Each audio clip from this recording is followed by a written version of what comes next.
1st April 2026. ಅರ್ಜೆಂಟೀನಾದ ಊಶುಆಯ ಒಂದು state ಇಂದ ಒಂದು ಕ್ರೂಸ್ ಶಿಪ್ ಹೊರಗೆ ಬರುತ್ತೆ.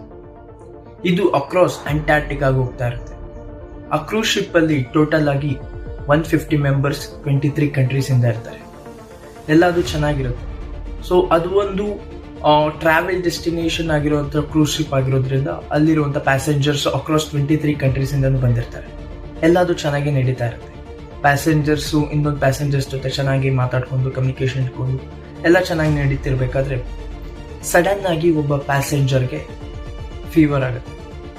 ಅವರಿಗೆ ಬ್ರೀತಿಂಗ್ ಪ್ರಾಬ್ಲಮ್ಸ್ ಆಗುತ್ತೆ, ಅಂದರೆ ಉಸಿರು ತಗೊಳಕ್ ಆಗ್ತಾ ಇರಲ್ಲ. 11 April 2026 ಸಡನ್ ಆಗಿ ಆ ಪ್ಯಾಸೆಂಜರ್ನ ಸಾವಾಗುತ್ತೆ. To inform you that one of our passengers sadly passed away last. Passengers ಇದ್ಯಾವ್ದ್ರ ಬಗ್ಗೆನೂ ಗಮನ ಹರಿಸಲ್ಲ. ಅವರು ಅವ್ರ ಎಂಜಾಯ್ಮೆಂಟ್ ಅಲ್ಲೇ ಇರ್ತಾರೆ.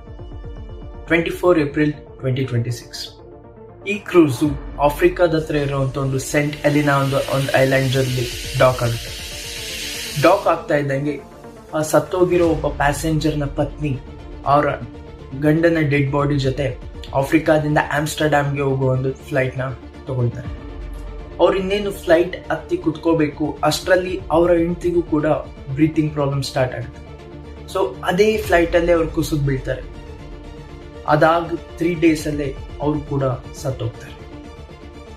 ಅಲ್ಲಿರುವಂಥ ಜನರಿಗಾಗಲಿ ಫ್ಲೈಟ್ ಅಲ್ಲಿರುವಂಥ ಮೆಂಬರ್ಸ್ ಆಗಿರ್ಬೋದು ಅಥವಾ ಕ್ರೂಸ್ ಅಲ್ಲಿರುವಂಥ ಮೆಂಬರ್ಸ್ಗೂ ಯಾರಿಗೂ ಅರ್ಥ ಆಗ್ತಾ ಇರಲ್ಲ ಏನಾಗ್ತಾ ಇದೆ ಅಂತ. ಸಡನ್ಲಿ ಕ್ರೂಸ್ ಅಲ್ಲಿರುವಂಥ ಇನ್ನೊಬ್ಬ ಜರ್ಮನ್ ಲೇಡಿಗೆ ಸಡನ್ ಆಗಿ ಬ್ರೀತಿಂಗ್ ಪ್ರಾಬ್ಲಮ್ಸ್ ಇಂದ ಅವರಿಗೂ ಕೂಡ ಡೆತ್ ಆಗುತ್ತೆ. ಜನರಿಗೆ ಇದೇನಾಗ್ತಿದೆ ಅಂತ ಗೊತ್ತಾಗದಿರೋ ಮಧ್ಯದಲ್ಲೇ May 2, 2026 ಈ ಕ್ರೈಸಿಸ್ ಬಗ್ಗೆ ವರ್ಲ್ಡ್ ಹೆಲ್ತ್ ಆರ್ಗನೈಸೇಷನ್ಗೆ ರಿಪೋರ್ಟ್ ಮಾಡಲಾಗಿದೆ. ವರ್ಲ್ಡ್ ಹೆಲ್ತ್ ಆರ್ಗನೈಸೇಷನ್ ಅವರು ಸಡನ್ಲಿ ಒಂದು ಟೆಸ್ಟ್ ಮತ್ತು ರಿಸರ್ಚ್ನ ಕಂಡಕ್ಟ್ ಮಾಡ್ತಾರೆ. ಆ ರಿಸರ್ಚಲ್ಲಿ ಗೊತ್ತಾಗೋದು ಇದು ಒಂದು ವೈರಸ್ ಅಂತ, ಹ್ಯಾಂಟಾ ವೈರಸ್. ಹಾಗಾದರೆ ಏನಿದು ಹ್ಯಾಂಟಾ ವೈರಸ್? ಎಷ್ಟು ಡೆಡ್ಲಿ ಈ ವೈರಸ್? ಹಾಗೆ ಈ ವೈರಸ್ನ ಡೆತ್ ರೇಟ್ ಏನು? ಎಲ್ಲದ್ರ ಬಗ್ಗೆ ತಿಳ್ಕೊಳ್ಳೋಣ ಈ video. Are racing to contain a deadly outbreak of hantavirus linked to this cruise ship in the Atlantic. On board a cruise ship in the Atlantic is now triggering action across multiple countries. In the latest, an American national and a French passport. That left Argentina 6 weeks ago has become the center of a global health emergency. 3 people are dead, 7 have tested positive for a rare and dangerous virus, and